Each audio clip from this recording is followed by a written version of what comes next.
Hello, good afternoon mga idol. Nag-tune up na kami kasi inintay namin yung may-ari bumibili ng timing belt. Nag-tune up na namin yan. Sukat mo, chip. Itong pinaka-master ko, Master Matthew.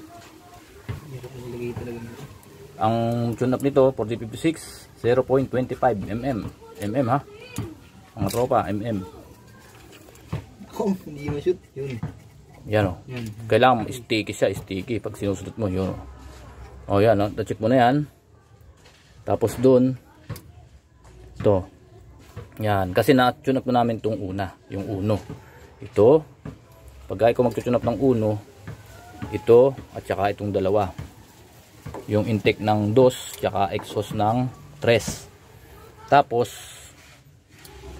ang pumalo doon yung intake ng 4, yung running mate ng 1. Kaya nakapag-tune up tayo ng 1. Ngayon inikot natin tong camshaft.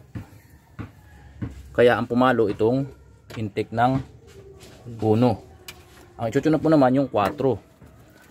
Isabay mo na yung exhaust ng 3 tsaka itong Intake ng yun. intake ng 2. Exhaust ng 2. Okay, yun. O sige po, maraming po salamat. Tatakpan na namin to. Bye bye. Thank you very much for watching.